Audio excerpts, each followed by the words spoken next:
talking to people. Let them know. Get it out. Shout the rooftops. This is the bee's knees. Misinformed. Octagon. Update. Shut up and sit down.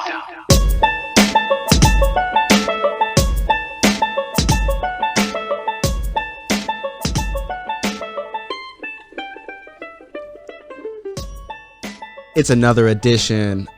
Episode 7. Oh, yeah. Welcome back to another episode of Highly Misinformed Octagon update for Fight Island 6. We just watched Brian Ortega come out and shock the world with his new addition to his striking campaign against Korean Zombie. Yeah. Let's get into this. Let's get into it. Another one. So here we go. We're going to go over the current news. What's Connor been up to? What's Dana doing? You know it all. Let's go, folks. Here we go. So, yeah, the card pretty much overall last night was pretty good. Obviously, the card before last night was better, but... Yeah, for the card before was definitely better. There was so many KOs, that's why. I mean, you can't back up how many... There was 6? Yeah, something like that, right? Yeah, there was a lot of commercials in that event. So it's a lot of downtime, which is frustrating for when you're watching ESPN Plus. You see the same commercial over and over. And what over. Commercials were you getting? The ESPN Plus one. Really, thank God, no political commercials. Really, because I was getting it wasn't political, but basically political. It was like, vote. You should request your mail-in voting. Oh yeah, request your mail-in voting. I forgot about that one. Yep. Not a white guy in the commercial. I'll tell you that much. All black people. All athletes. No. Well, I guess you can say that if you call James Franklin an athlete. The Wise commercial to eat wings, and I was really hungry for wings afterwards. Yeah. I'll tell you that much. Yeah, that one's kind of bullshit because those wings do look good. Those wings look hella good. Hella. Yeah, and they just kept replaying the same fucking commercials every time. It's those two. nonsense, Those yeah. two. It's terrible. It was annoying. But that's why the fight starts at 6. I kind of give it a little bit, and I watch it at like 6:30 on ESPN Plus. You can just fast forward through those pesky commercials. What did you? Oh, true. I didn't think of that. But it's just so terrible. There's so many freaking commercials that like even when I get there, it only takes an hour for me to watch the actual fights, and I'm back to like live TV, and I have to sit there and watch the commercials. What did you think of DC's interviews? Well, I got to say I'm a big fan of DC. DC is becoming a rising star in the UFC as a post-career guy. So like now he's in the commentary and more of talking about these fighters. And I really like who he is. I don't like him so much inside the octagon doing his interviews because he's not the best at them, and you can kind of see. He was kind of terrible at it last night. I'm going to say he's an off-the-cuff kind of guy. He's real. I give him about a 4 out of 10. With post-fight interviews in the octagon, yes. But as a commentator, he does great. He was not flowing very well, and he was interrupting people. After the fight, he would get in the octagon right away, and he wouldn't let the opponents go and greet each other like, hey, man, good fight. Yeah, I respect you. You respect me, kind of a thing, you know? Yeah, he wasn't flowing in there. He didn't let them. He's like, no, come over here. Come over here. It's like, dude. Stop. You fucking suck at this. You shouldn't jump right in there at the edge of your seat and be like, all right, I gotta hurry up and get in there. No, give him like a minute before you get in there. Jesus Christ. DC. If you give DC, I gotta play devil's advocate because DC probably had someone in his heads or in his earpiece get in there. telling him, because live television, because nothing's more awkward than you're watching DC with a mic trying to chase down a fighter. Well, we all know DC's a company man. Let's be real. Yes, he is. He loves those papers. He loves those checks. So also, did you see DC and our boy Chimaev wrestling in the lobby? Yeah, they were fucking around. Obviously, DC should have taken it to a next level and should have broke him over. He's like, "Oh, you're trying to hug me? Well, you can't hug me because I'm gonna do the wrestling move. You know, put my hand down here. Shit."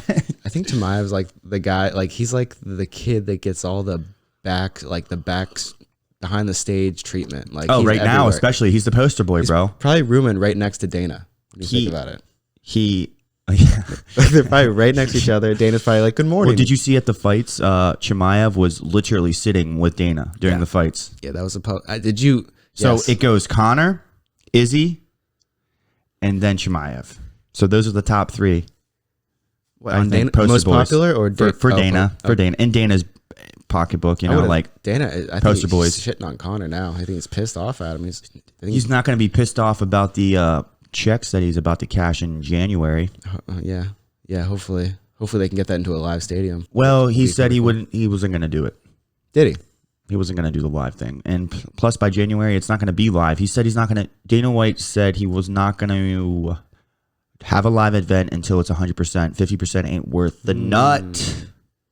Ain't worth the nut. I heard there was talk about letting exclusive access to some people into the Khabib Gaichi fight. That's 100% going on. That's not exclusive. That is, it's VIP.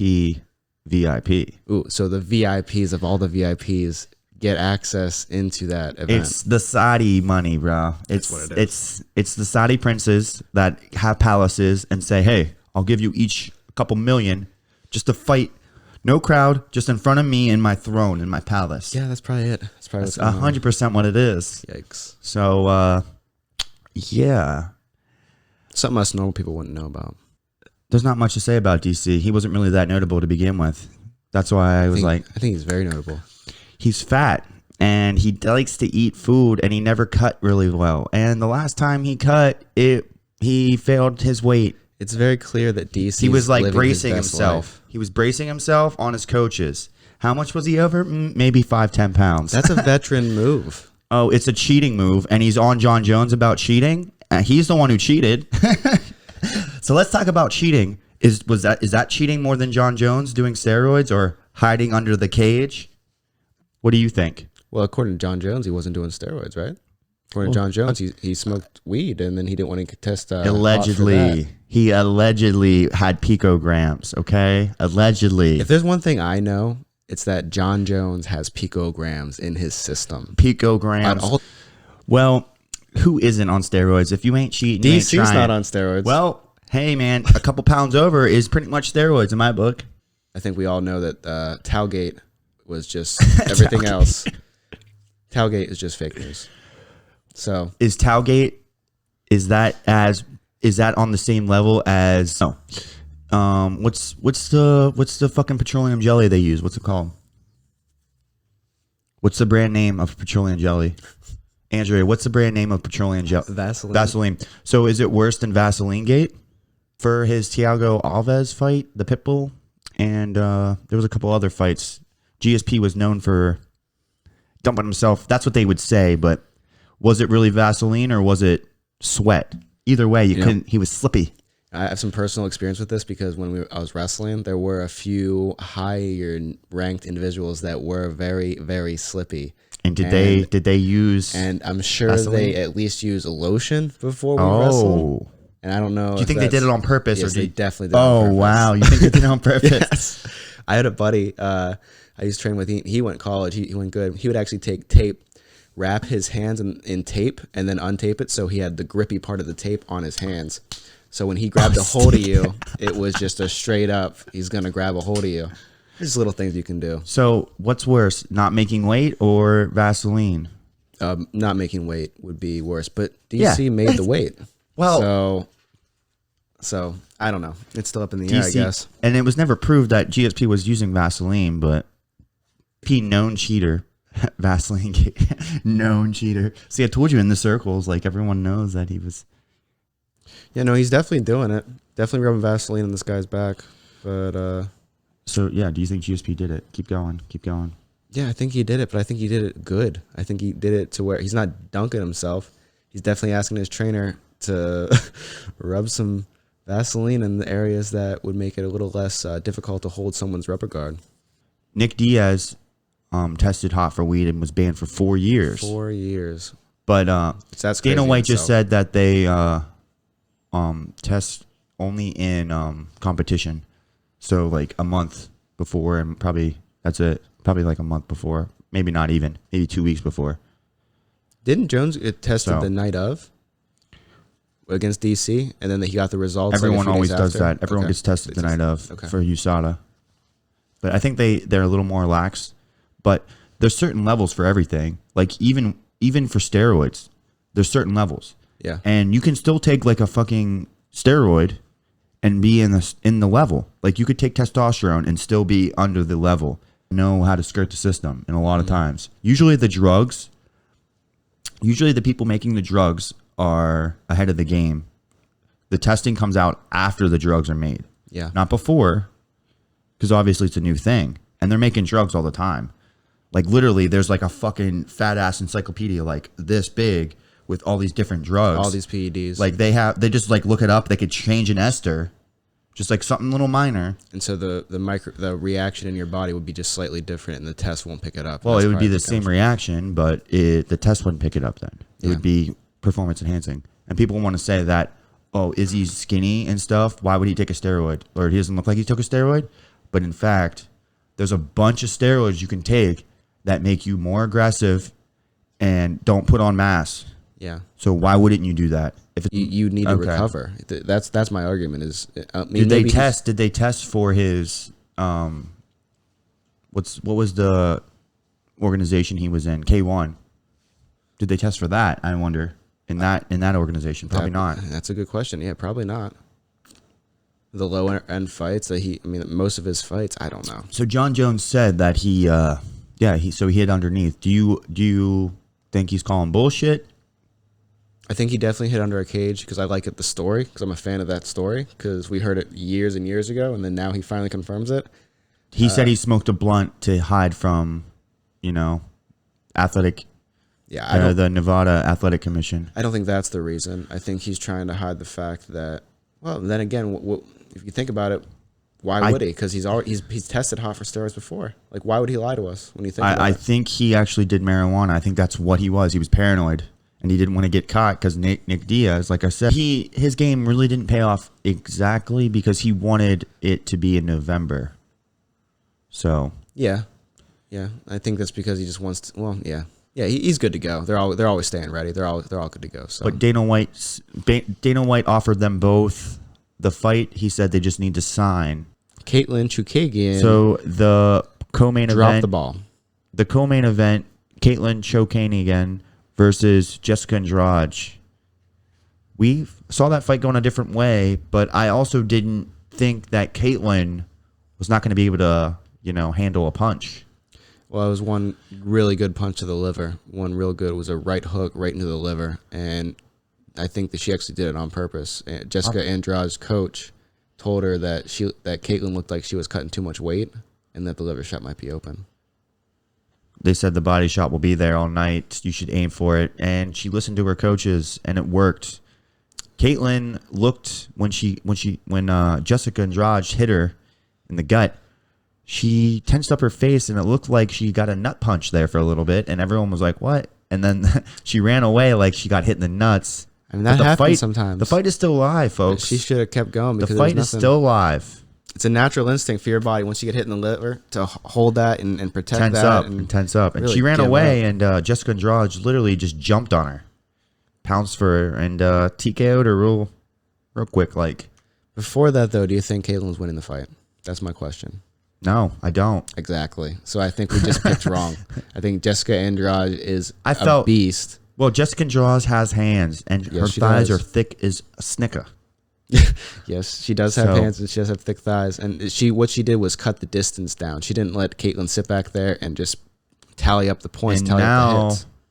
And now she wants a shot at the title. Valentina Shevchenko versus Jessica Andrade would be a great fight.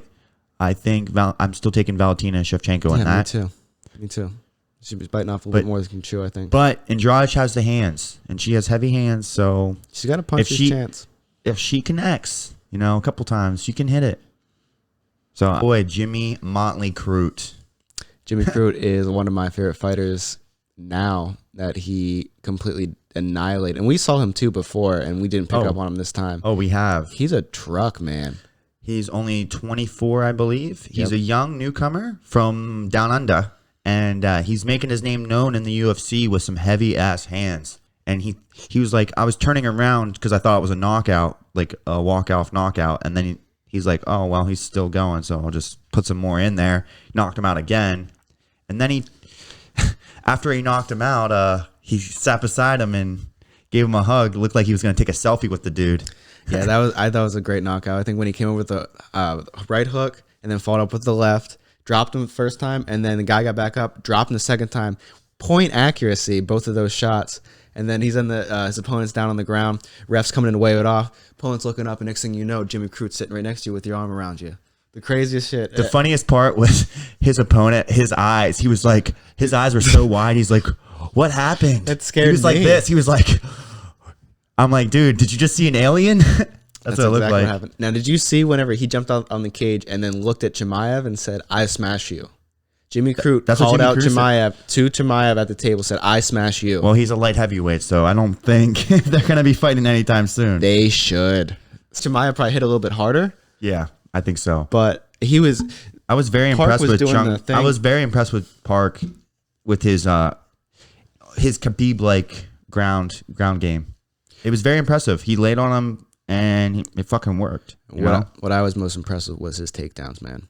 He got his hips underneath him and lifted up John Phillips. Didn't give John Phillips a time. And it was funny because Park actually got a cut on his eye from, I think it was a headbutt. It was a nasty cut.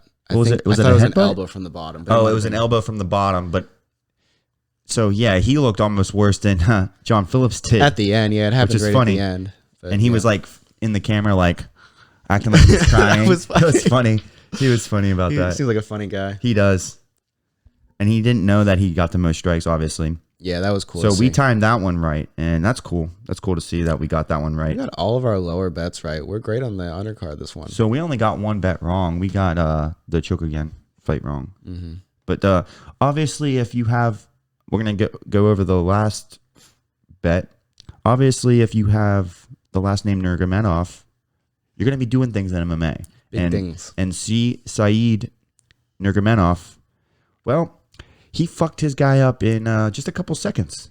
51 seconds in the first round, he TKO'd his guy. That's when I knew there was going to be a lot of commercials tonight because they went straight from that to just a massacre and then probably like 20 minutes of commercials. So we got to see the next fight, which is fine. It's what it is, but that's the fight game. But it was awesome to see Nurmagomedov go in there and just dominate.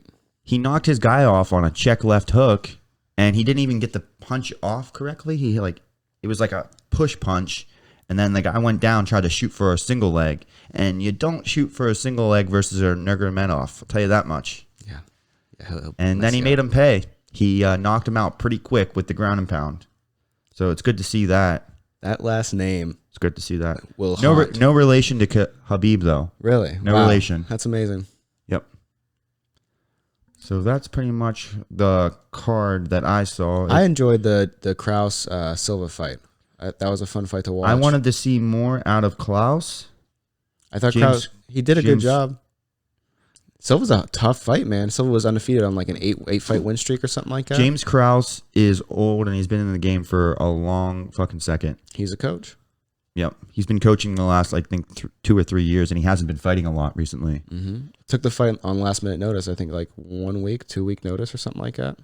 So, yeah, James Krause, honestly, I wanted to see a little more from him. He probably should have got that finish. I don't know. But he was doing good against Claudio Silva. Yeah, Claudio Silva, he's no slouch, man. He's a good fighter. He isn't. His Muay Thai was pretty tight. So, yeah, that was a good fight to watch. But you could tell Claudio Silva was getting tired at the end. Mm-hmm. Yeah, he needs to be in better shape, unfortunately, for him. Yep.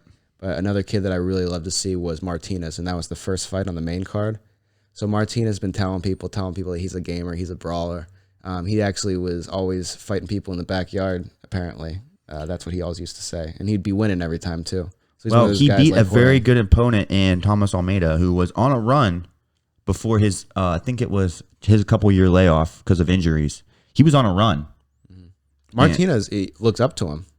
One of those classic like young guys fighting their role models. It was the classic jacked guy versus like skinny dad-looking bod, like not chiseled. Like you can tell he has muscle, but it wasn't like defined. I thought they were both subpar in the bod section, to be honest. So yeah, Jonathan Martinez. I thought just because of his body, which in MMA don't go off bodies, and his Muay Thai was pretty legit. He pieced him up. I think he beat him at the combos every time they combated. His kicks were nice. Mm-hmm. He had good kicks. He had good kicks. He's a tough kid. Yeah, it comes down to he's a tough kid. He belongs. So he's here. definitely in the up and coming. He definitely deserves to be there. He's 13-3 and he's up and coming. So watch out for him. So overall, last night on this UFC fight, I'm gonna give it a like 7.5. I was gonna say this exact same thing, 7.5, 7.5. But you gave the last card a 7.5 because it's about the same, really. And No, the last card with a lot more knockouts. No, But the I like last to card was watch- way better.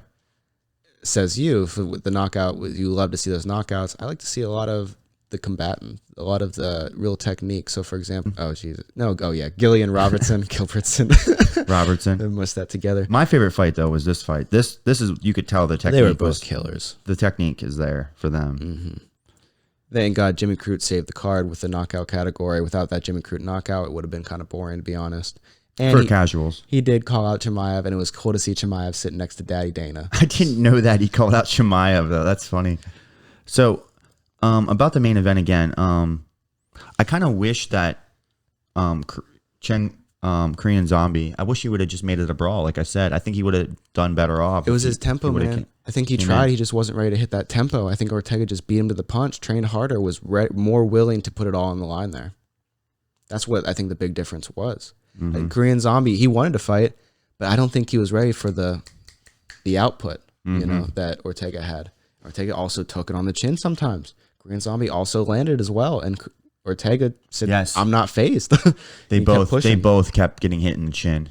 And the Korean Zombie was trying to work out his distance, but Brian Ortega did find the distance, and the kicks were helping a lot. And Brian Ortega had a really nasty jab. His jab kept landing. Yep, his striking just improved immensely while he was on break. For sure. He has way better Muay Thai now. It's scary too when you're fighting someone that has such good submission. You put so much energy in not getting taken down and not getting submitted that's already through your brain, and then you forget that this guy's also a great striker. Well, yeah. The Korean Zombies coaches said, "Don't worry about the submission game." They even reminded him that because his jiu-jitsu game's no slouch on the ground either. So they said, "Don't even worry about it. You're not going to get taken down. So just focus on striking." And he didn't throw enough kicks. If he would have thrown a little more, It's the output, man. That output was not there. But it was a kind of a slow, kind of a methodical chess match. So they both could have had more output, to be honest. Yeah, I agree. I think Ortega did what he needed to. Oh, yeah, that's all he needed to do. He wasn't going to go in there and make it a brawl because he's used to doing that. He's used to just going in there and brawling with guys. Yeah. So he did improve a lot. So he's going to get that title shot at Volkanovsky. And I'm going to take Volkanovsky in that fight. I'm sorry. But Ortega, I don't think he's going to win that one. What do you think? Ortega and Volkanovsky, I would say that Volkanovsky beats him tremendously in the striking. But then again, it's going to be a good fight. I don't know. If he's continuously projecting upward and continuously getting better, and then he's still, maybe sometime in the third round, they both knock over and someone falls on top of each other, the fight's going to be over at that point because the submission game that if he catches Ortega Volkanovsky has, on the ground, but who has ever taken that fucking compact little hero down? I don't think you really He's a can. jacked fucking torso. So it's almost if you're a torso body, you're so hard to get taken down. Ortega's gonna, I guess, have to go out there and have some sort of game plan to where he either baits him in, he makes him strikes him at together. range. If he strikes him at range, it's possible. Ortega might have the range because there. he will definitely have the range. But Volkanovsky, if he gets inside of him, he has heavier hands. But so I don't know. It could be a loss by knockout too. But Ortega has good hands too, so he could also catch him. That's going to be a great fight. I think that's going to be a better fight than the Korean Zombie fight, to be honest. I agree with you, yeah. Because I think Volkanovski's not afraid to get in there. And Volkanovsky was watching this too. He actually tweeted out, he said, ready to see who's next or what's next. So he knows who's coming, and now he knows what's going to be Ortega. Yep. So that'll be good once they announce that fight. I'm sure it won't be... Ortega didn't take much damage there, so I'm sure that the layoff won't be that long. So hopefully we'll see that in the early coming of next year. I got some breaking news for the next card. Okay, what do you got? The Usman, is that his name? Usman? The Umar Nerikamenov is ruled out for his fight, for his debut. He was hospitalized in Dubai. For what? We are learning together, folks. We are learning together. He caught an illness. less than a week from his fight. Umar Nurmagomedov is down with the sickness, and it doesn't sound like it's COVID related. It sounds like he's got something else going on. That's not good. His cousin is Habib. Oh no, a staph infection. Oh, that's his cousin. That's gonna take you like. Have you ever had a staph infection before? Yeah, it's terrible. You've had a staph? Yeah. So what's the downtime for that? Well, it's all really how much you want. You can keep wrestling. You can keep going. But if you take it depends how bad it is, man. Say it's bad. How long is he out for? What's bad to you? Because some people don't think it's bad whenever your leg is getting eaten away. Some people will try and wrestle through that. I say that's bad. That is bad. So you basically want to keep it clean as possible. It is his leg though too. You're right. Antibacterial. He might try and train through it, but he shouldn't. What he should do is just try and get healthy and let his your body can't fight this off though. No, you're given antibiotics. So that's the whole thing. You're weaker once you take the antibiotics. For some reason, it has a reaction in your body. It makes you weaker because I think it's just focusing on the infection then. So because Kevin Lee, during his fight, he chose not to take the antibiotics because he knew it hurts your body. It hurts your body. I think it was against Tony Ferguson, I believe. Okay. Kevin Lee, Tony Ferguson. Look that up, I believe. So you can see too on Kevin Lee's face, or I mean not on his face, on his chest. He tried to put cover up on it because if you have staph, you're not supposed to fight because can't you give it to somebody? Yeah, it's super contagious. It's my bad. God. So it's yeah, you should definitely quarantine for not doing that, or if you have it. So that sucks to see him out. He was gonna debut on the undercard, on his cousin's undercard. So that would have been cool to see him, but that's too bad. Tony Ferguson was aiming for Kevin Lee's staph infection when they were fighting. But like I said, he chose not to take the antibiotics because he knew if you take the antibiotics, it makes you weaker.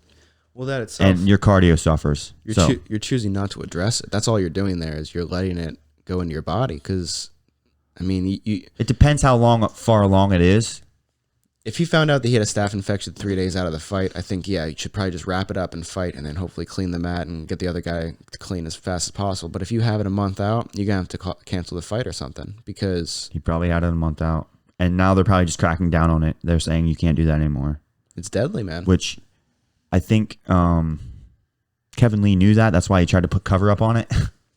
Which is the funny part. He put cover up on it. He's like, don't look at that. And Joe Rogan called it out on the broadcast. He's like, oh my gosh, I think he has staph infection. He's probably like, Kevin Lee is probably like, Joe, you're blowing up my cover, bro. He's like, nope, that's definitely staph infection. It's super dangerous. You've seen it before, man. if you're a grappler. Yeah, because it's like contagious, like you said. It's nasty. It's like ringworm, right? But it's worse. Way worse than ringworm. Yeah. But ringworm, what's ringworm about? Ringworm is like a topical sort. Ringworm is just gross, man. It's just a fungal. Oh, it's just a fungus. It's just going to hurt your skin. It's just gross. Yeah, it's not going to staph kill you. Will actually eat you. Staph will go inside your body, inside your bloodstream, right. Get through your entire body and mess up your entire body.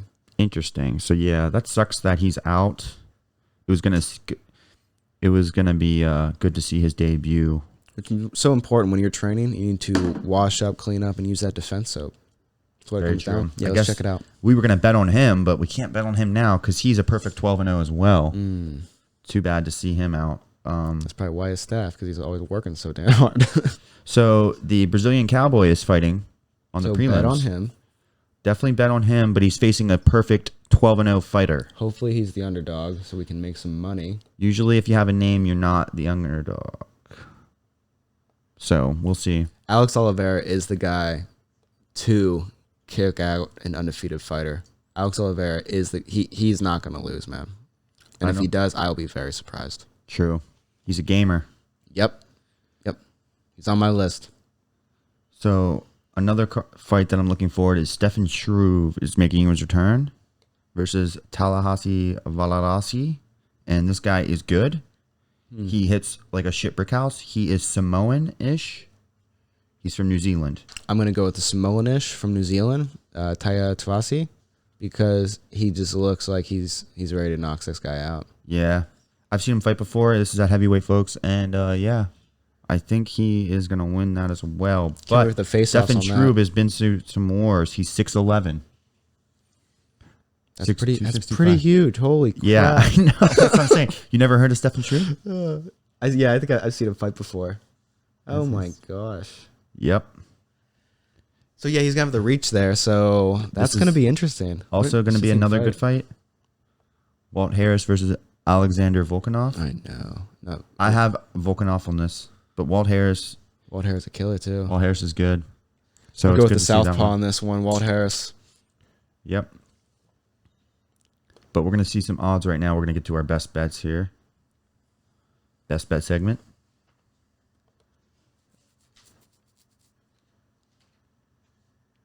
This is going to be a good pay-per-view. The pay-per-view starts at like 2 though. Or I mean, the early prelims start at 10:30.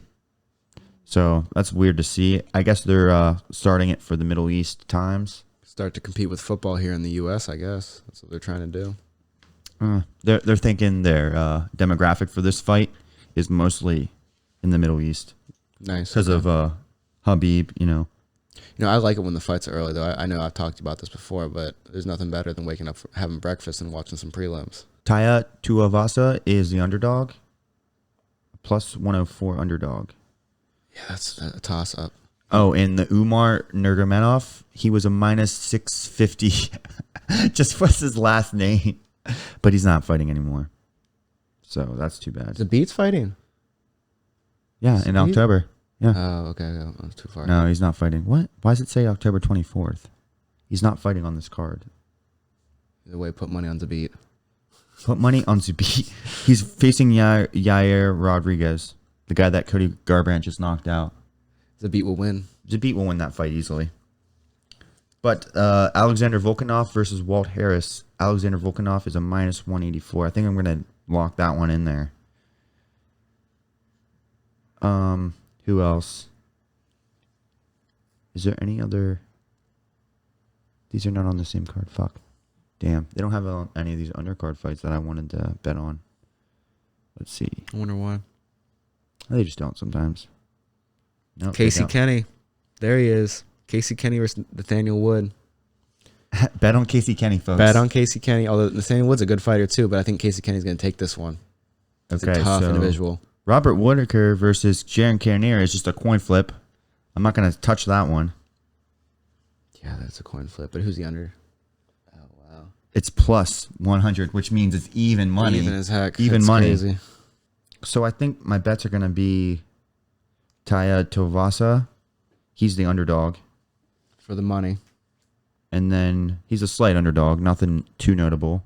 And then Alexander Volkanov. I think he's going to win that one.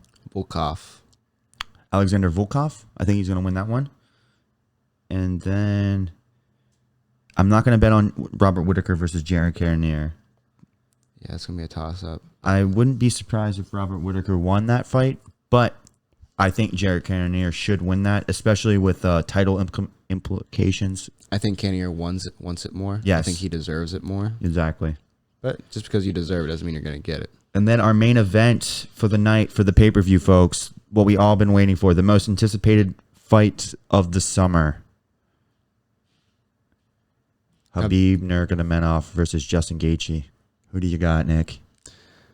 So this fight's going to break down in a few things. One thing is going to be Gaichi's ability to keep the fight off the fence. If he can keep the fight inside the ring and stay punching in a phone booth, I think that's going to be a way to guarantee him a victory. But on the other hand, if Khabib presses forward like he always does and always takes care of business, whether or not he does actually take him down, I don't know if that's going to happen. But he's going to at least put him against the fence and win the battle of will. If Justin Gaethje can stay in the middle, keep his distance, give him some calf kicks, without getting caught. If he does some calf kicks and he catches them, if Khabib catches his calf kicks, that's an easy takedown. But it's such low on the leg that you'd have to time it like almost perfectly, which Khabib probably could do it. Yeah. But if Justin just pieces his leg up, I think that'll definitely change the way, or just change the result of the fight. I wouldn't count out Justin Gaethje here. No, I really wouldn't. I think this is Khabib's greatest test yet, especially with Justin Gaethje's wrestling background. I think he was Division 1 wrestler. Yes. So, yeah. So even though he doesn't use his wrestling, but he's never been taken down in the UFC, I don't believe. Correct. And how I think this is going to actually turn out in reality, what's going to happen is I think an unstoppable force is going to meet an immovable object, and it's going to come down to points. I think it's going to come down to a long fight. I think this is going to be Justin's first fight that he ever does not finish. He's going to drop to a lower percentage than 100% finish rate. And I think it's going to come down to points at the end of it because neither of these guys will go down unless Gaethje does catch Khabib and just shocks the world. I don't think that's going to happen. I think it's going to be points. Justin, what he needs to do is be patient because Khabib does get his gas tank isn't as good as Justin's is. That's correct. So he needs to be patient. In the first round, the very first couple rounds, that's when Khabib is grappling is the deadliest. Yeah. After that, even look at the Conor McGregor fight. He slowed down. He took a round off. He did that because he was tired. So you can't get tired with Justin Gaethje. If Khabib gets tired in this, that's where he is vulnerable, and that's where Justin has a chance to close the distance with some strikes, especially with some calf kicks. Justin is our best chance to see Khabib lose, to be honest. This is going to be his kryptonite. I'm rooting for Justin Gaethje. America versus Russia. The good old Rocky Balboa story here, folks. I think that's how I feel as well. It's just tough because Khabib wants this. Khabib is one of the greatest fighters we've ever seen. Especially with his dad, the death of his father recently. So he's going to want to contribute this for him. I'm going to guess that he's been training harder than he has before. I think so too. And I think he's going to miss his dad out there, but I think he's going to walk away with the win. I think he might knock Justin out, like TKO him, obviously, but I think he might try to force the... get better at the boxing and the striking and surprise the world. He has that eagle punch. Yeah. He fakes like he looks down at the ground like he's going to take you down. He ducks under and just punches you up. Yeah. He uses that momentum. Justin was talking about that too. He knows. Oh, he was? Yeah, he's ready for it. But they know what each other's strengths are because even Khabib said, I know the calf kicks are coming too. Yeah. Because he knows that's his. They know each other very well, and they've been studying each other's game for the last couple months. So it's going to be a great fight. It might be the fight of the year implications. It's clear at least for Mania of the event. It's clear as day what's going to happen. And it should be the fight of the year. It really is. They know that Khabib is going to be pressing forward, trying to get him up on that fence. And Justin's going to have to dance around. Or if he's on the fence, he's going to have to grapple his way around, get some distance. He's going to have to. He can't come forward as much as he did against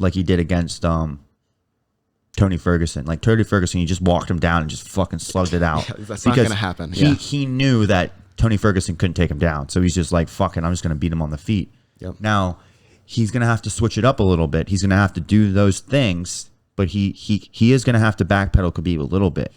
But he needs to pick his shots a little nicer. And he can't get cocky. Yep. Because Khabib, he's on the Mount Rushmore. Neither of these guys one of the greatest. Cocky. Yeah, he is. So it's going to be a very interesting fight, and I'm stoked to see it. I'm so stoked to see it. I want to revisit a question that we had a few pods ago. Was what do you think is going to be the gift at the end of the fight here? Dana said at the end of Gaethje and Khabib's fight, he has a special gift for Khabib Nurmagomedov.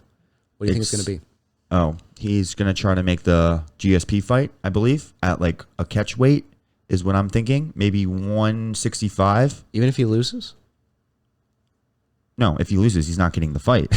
But that's why Justin Gaethje, in a prior interview this week, Justin Gaethje was saying to a guy, fuck Khabib, fuck Dana White, and fuck everyone who thinks that they're doubting me.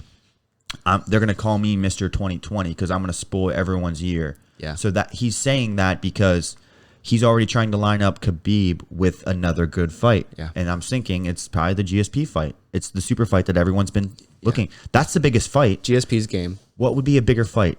The GSP versus Habib or John Jones versus Izzy? Probably GSP versus Khabib. Probably, yeah. It's close. They have to do it as soon as possible, yes, because GSP said he's not going to fight past 40, and he said he's 39 right now. But he said if we would make the weight like 165, he would probably be interested a lot in that because have to catch weight for it. He said the thing about it is I've never been at that terrain before. I never fought at that terrain, and neither has Habib. So we got to meet somewhere mutual. And he thinks he would be too compromised at 155. Yeah. And Habib, I think Habib would fight him at 165. Yeah. I'm sure he would. Yep, I think so too. So that would be a great fight. Habib would win that.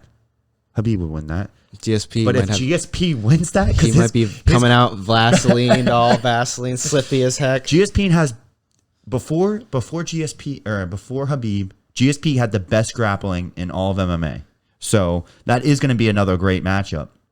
And if GSP pulls that out of his ass somehow and wins 3 weight classes, like, GOAT. That's it. Yeah. That's goat. it. Straight GOAT. Straight GOAT. No one can beat him. Not even John Jones.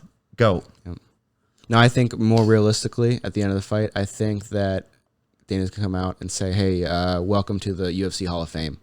I think that's what's going to happen. I think he's going to come out, win or lose. He's going to say, hey, I just want to let you know, we're now inducting you into the UFC Hall of Fame, whether or not he wins that bout, because he is one of the very best. You think the gift would be just inducted into the UFC Hall of Fame? Yeah, recognition to him and everyone else in the world that he is one of the best fighters. Well, because he's undefeated. He's 28-0. If he goes 29-0, that's not as doesn't sound as good as 30-0.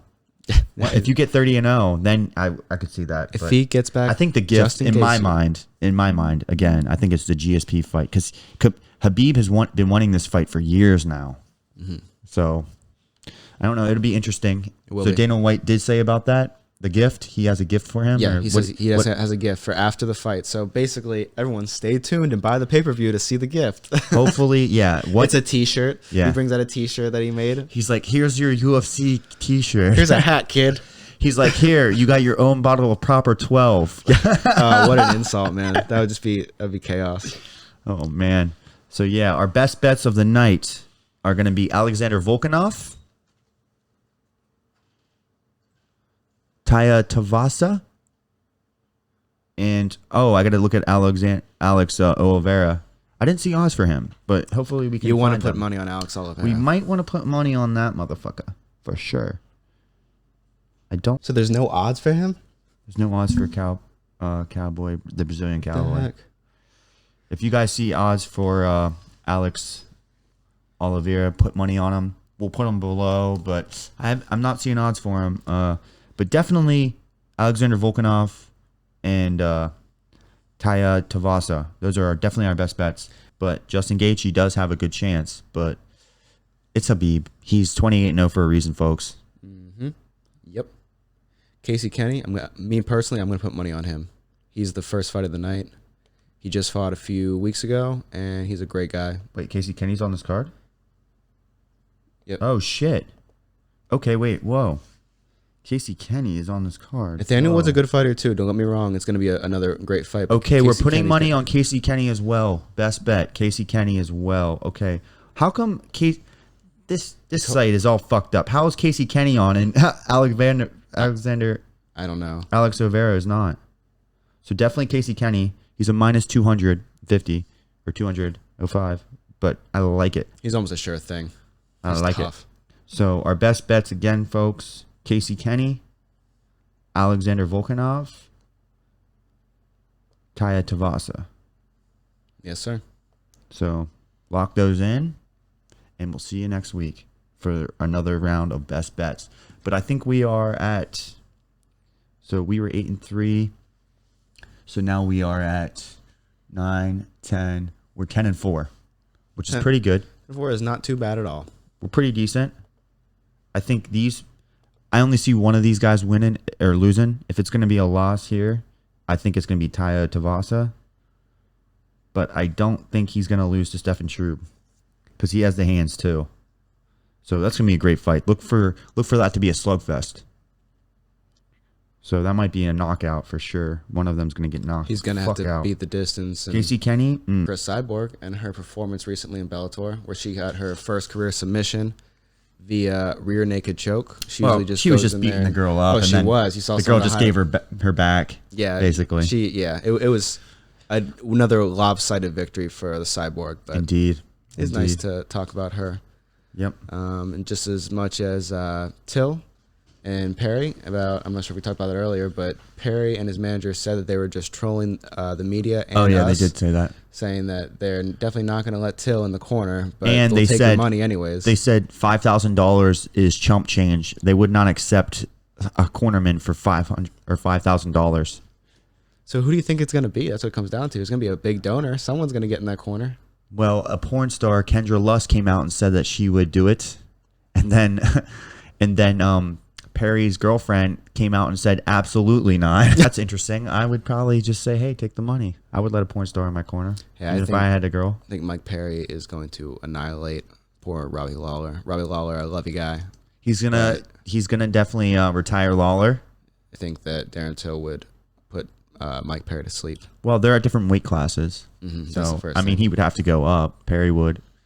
So that would be an interesting fight, though. They should do it because there's bad blood there. Yeah. So yeah, now that you got all the knowledge from last night and all the topics and headlines and news from this week, we're gonna send this one off. And thanks for stopping by with us. Thanks for watching, guys.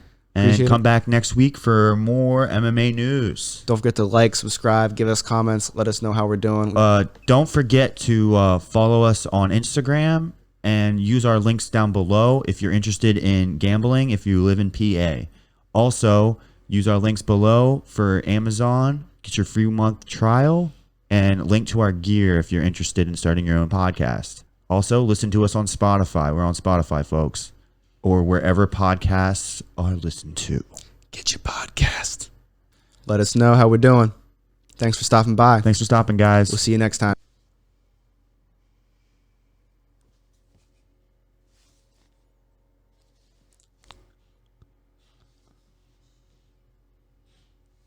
All right. That's good.